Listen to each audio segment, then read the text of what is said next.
Good afternoon, East Texas. I'm Howard Thompson, and this is your midday news update.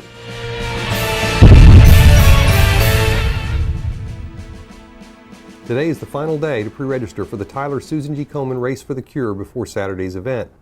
Jennifer Watkins, executive director of the Susan G. Komen Tyler affiliate, said, Komen Tyler, along with those who generously support us with their talent, time, and resources, is working to better the lives of those facing breast cancer in our community. The race features a 5K, a 1-mile fun run, and a 50-yard kids dash, and will be held in Bergfeld Park Saturday morning. Ms. Watkins said as of Thursday afternoon, about 4,100 people had registered for either the 5K or fun run.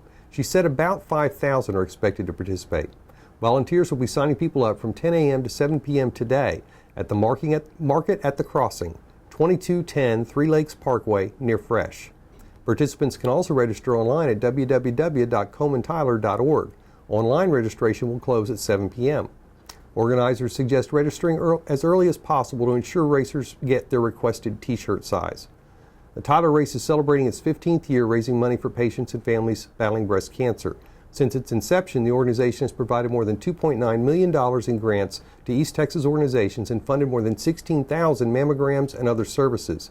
About 75% of the net proceeds generated by the Komen Tyler affiliate stay in Smith County, and the remaining 25% goes to the national organization for energizing science to find the cures.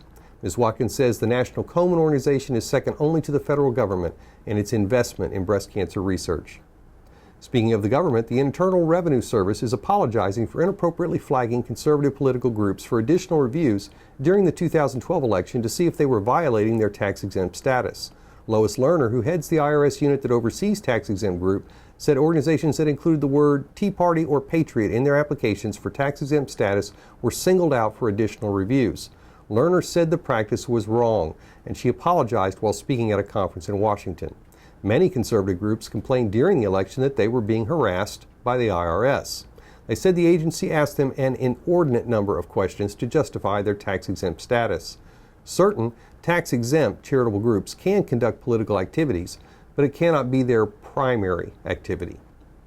In other news, an Oregon man who stripped naked at a security check at Portland International Airport said he expects the Transportation Security Administration to uphold its $1,000 fine at a hearing Tuesday.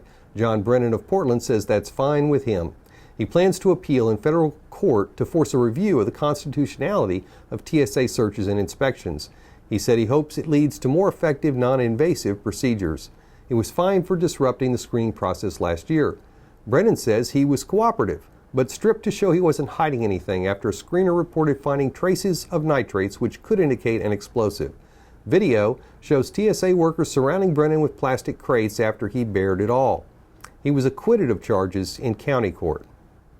In amazing news, workers in Bangladesh rescued a seamstress buried in the rubble of a collapsed garment factory building for 17 days on Friday as the death toll shot past 1,000. The woman survived by eating dried food that was nearby and drinking spare amounts of water she had with her. She was discovered on the second floor of the 8-story Rana Plaza building. That's all for now. Check back throughout the day for more news updates from TylerPaper.com.